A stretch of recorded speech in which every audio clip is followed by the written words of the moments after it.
ಸೀತೆಯಂತೆ ಕುಳಿತ ಸತ್ಯಭಾಮೆ. ಆದರೆ ಹನುಮಂತನು ನಮಸ್ಕಾರ ಮಾಡಿದ್ದು ಯಾರಿಗೆ? ಒಮ್ಮೆ ದ್ವಾರಕದಲ್ಲಿ ಜಗದ್ಗುರು ಶ್ರೀ ಕೃಷ್ಣ ಪರಮಾತ್ಮರು ತಮ್ಮ ದಿವ್ಯ ಸಿಂಹಾಸನದಲ್ಲಿ ಶಾಂತವಾಗಿ ಆಸೀನರಾಗಿದ್ದರು.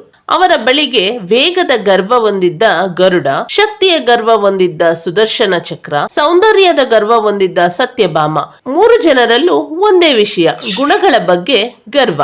ಗರುಡನು ಮುಂದೆ ಬಂದು ಕೇಳಿದನು, ಸ್ವಾಮಿ, ಈ 3 ಲೋಕಗಳಲ್ಲಿ ನನಗಿಂತ ವೇಗವಂತನಾದವರು ಯಾರಾದರೂ ಇದ್ದಾರೆಯೇ ಎಂದು. ಕೃಷ್ಣನು ಉತ್ತರಿಸಲಿಲ್ಲ. ಅವರು ಕೇವಲ ಮುಗುಳ್ನಗೆಯಲ್ಲಿ ನಗುತ್ತಿದ್ದರು. ಆಮೇಲೆ ಸುದರ್ಶನ ಚಕ್ರ ಕೇಳಿತು, ಪ್ರಭು, ನನಗಿಂತ ಶಕ್ತಿಶಾಲಿಯಾದ ಆಯುಧ ಈ ಸೃಷ್ಟಿಯಲ್ಲಿ ಇನ್ನೂ ಇದೆಯೇ? ಇದಕ್ಕೂ ಕೃಷ್ಣನ ಮೌನವೇ ಉತ್ತರ. ಆಮೇಲೆ ಸತ್ಯಭಾಮ ಗರ್ವದಿಂದ ಕೇಳಿದಳು, ಕೃಷ್ಣ, ನೀವು ರಾಮನಾಗಿದ್ದಾಗ ಸೀತಾ ನಿಮ್ಮ ಪತ್ನಿ, ಆದರೆ ಸೌಂದರ್ಯದಲ್ಲಿ ನಾನು ಸೀತೆಗಿಂತ ಕಡಿಮೆನಾ ಎಂದು. ಕೃಷ್ಣ ಮತ್ತೆ ಮೌನವಾಗಿ ಮುಗುಳ್ನಗುತ್ತಿದ್ದರು. ಕೃಷ್ಣ ಯೋಚಿಸುತ್ತಾರೆ, ವೇಗ, ಶಕ್ತಿ, ಸೌಂದರ್ಯ ಇವೆಲ್ಲವೂ ನನ್ನ ವರಗಳು. ಆದರೆ ಅವುಗಳಿಗೆ ಅಹಂಕಾರ ಬಂದರೆ ಶಕ್ತಿ ಮರೆತು ಹೋಗುತ್ತದೆ. ಇದಕ್ಕೆ ನಾನು ಪಾಠ ಕಲಿಸಲೇಬೇಕು ಎಂದು ಕೃಷ್ಣ ಗರುಡನಿಗೆ ಆದೇಶ ಮಾಡುತ್ತಾರೆ. ಗರುಡ, ಹಿಮಾಲಯಕ್ಕೆ ಹೋಗು. ಅಲ್ಲಿ ರಾಮನ ಭಕ್ತನಾದ ಹನುಮಂತನಿದ್ದಾನೆ.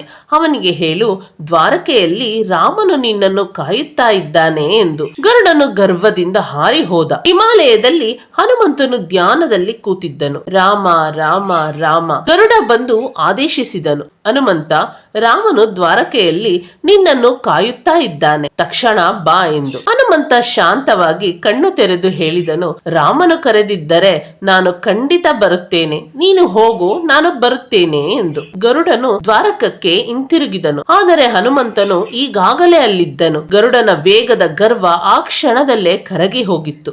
ಈಗ ಶಕ್ತಿಯ ಪರೀಕ್ಷೆ. ಸುದರ್ಶನ ಚಕ್ರವು ಹನುಮಂತನನ್ನು ಪರೀಕ್ಷಿಸಲು ಹೊರಟಿತು. ಆದರೆ ಹನುಮಂತನು ಅದನ್ನು ಶಾಂತವಾಗಿ ಹಿಡಿದುಕೊಂಡು ನಿಂತನು. ಶಕ್ತಿ ಅಹಂಕಾರವಾದರೆ ಅಪಾಯ, ಭಕ್ತಿಯಾದರೆ ಆಶ್ರಯ. ಚಕ್ರವು ಕೂಡ ಮೌನವಾಯಿತು. ಕೃಷ್ಣನು ರಾಮನ ರೂಪ ಧರಿಸಿದರು. ಸತ್ಯಭಾಮೆಯನ್ನು ಸೀತೆಯ ವೇಷದಲ್ಲಿ ಸಿಂಹಾಸನದಲ್ಲಿ ಕುಳ್ಳಿರಿಸಿದರು. ಹನುಮಂತನು ಸಭೆಯನ್ನು ಪ್ರವೇಶಿಸಿದರು. ಹನುಮಂತನು ರಾಮನಿಗೆ ಮಾತ್ರ ಸಾಷ್ಟಾಂಗ ನಮಸ್ಕಾರ ಮಾಡಿದನು. ಸೀತೆಯ ವೇಷದಲ್ಲಿದ್ದ ಸತ್ಯಭಾಮೆಗೆ ನಮಸ್ಕಾರ ಮಾಡಲಿಲ್ಲ. ನಂತರ ವಿನಯದಿಂದ ಹನುಮಂತ ಕೇಳಿದರು, ಪ್ರಭು, ಇಂದು ಸೀತಾಮಾತೆಯ ಸ್ಥಾನದಲ್ಲಿ ಇನ್ನೊಬ್ಬರು ಕುಳಿತಿರುವುದು ಏಕೆ?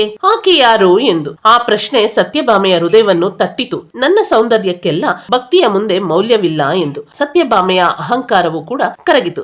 ಇದರಲ್ಲಿ ನಮಗೇನು ಪಾಠ ಎಂದರೆ, ಕೃಷ್ಣ ರಾಮನಾಗಿ ಮೃದುವಾಗಿ ನಗುತ್ತಾ ಹೇಳಿದನು, ಗರುಡ, ವೇಗಕ್ಕಿಂತ ಭಕ್ತಿ ದೊಡ್ಡದು. ಸುದರ್ಶನ, ಶಕ್ತಿ